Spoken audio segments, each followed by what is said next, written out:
Hello and welcome to 9 News Now and a look at your evening headlines. I'm Elizabeth Val. A 16-year-old is facing charges in connection to the shooting on the edge of LSU's campus during Saturday's home game. Baton Rouge police tell us they made the arrest after getting a Crime Stoppers tip just this afternoon. The teen is facing a list of charges, including 2 counts of attempted first-degree murder. 2 people were hurt in the shooting. Police say it stemmed from some kind of fight. The Attorney General's office has announced the arrest of a former health department employee who's facing charges for allegedly helping a family member conceal their income to receive Medicaid benefits. The AG's office says 33-year-old Courtney Higgins also helped family members conceal their marriage status.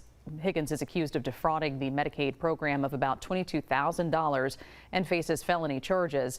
An additional arrest is expected. One company in our area is taking interstate cleaning into the future using drones to power wash the sound barrier walls on I-10. The project is expected to continue over the next 2 weeks and will lead to some overnight lane closures going both west and eastbound on I-10 before the 10-12 split. Those closures will start Thursday night. LA Drone Services says this is all about beautifying our landscape.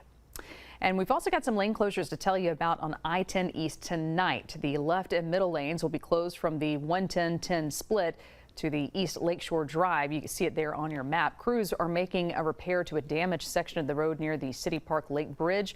We're told that the closures started at 8 o'clock. They should last until about 5 o'clock in the morning. Smitty Supply blames a faulty piece of equipment for the plant explosion and fire in August. Smitty filed a lawsuit against Fulton Boiler Works and J&M Boiler Combustion Control Services. The lawsuit claims that Fulton sold the plant a defective thermal fluid heater, and J&M was allegedly negligent in installing and maintaining that heater. The fire and explosion at the plant triggered a massive evacuation order and sent black soot raining down on people's homes and yards. Smitty says that its Roseland plant was devastated by the fire and the company had to lay off nearly all employees. Smitty says that it regularly inspected and serviced the fluid heater. They are requesting a jury trial. 9:02, let's get a check of your forecast. Over to Jeff Mara. Jeff. And Elizabeth, a very quiet evening as we've got those clear skies and lighter winds, allowing for temperatures to fall pretty steadily here tonight. You can see temperatures around the area in the mid 60s for most locations. 66 Baton Rouge, 66 also Gonzales, 67 right now in Hammond. The warm spot being New Orleans. It's the influence of the waters of Lake Pontchartrain. So running a handful of degrees above where we were this same time yesterday in most locations, although Baton Rouge actually matching the temperature that we saw. So it kind of gives us an indication that we're probably not going to be as cool for a morning start for tomorrow, but those skies are expected to remain clear. You can see here with Futurecast how things stay dry, things stay clear overnight into that morning start as we pause here at 7 o'clock in the morning. No weather hindrances for that morning drive, so we'll give it the all clear with the 1, and you can see the evening is also going to be that way with sunny skies expected in the forecast, so no road issues out there in terms of weather, at least for your commutes on Wednesday.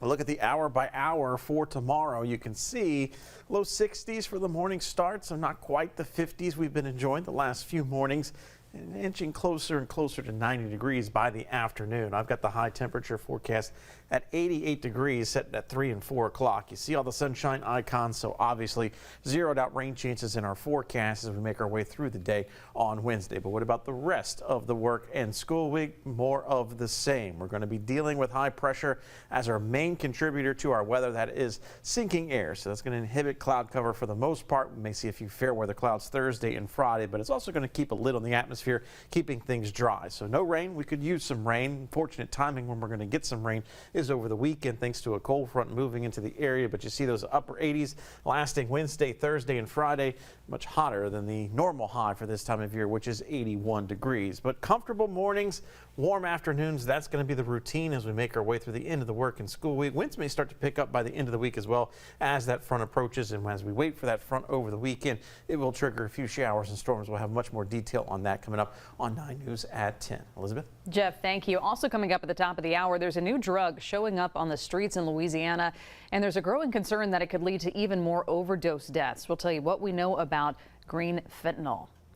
And remember, our 9 News app is a great way to keep up with all the things going on in our area, so make sure you have that free download. Friends, thanks for joining us. We hope to see you on 9 News at 10 on WAFB.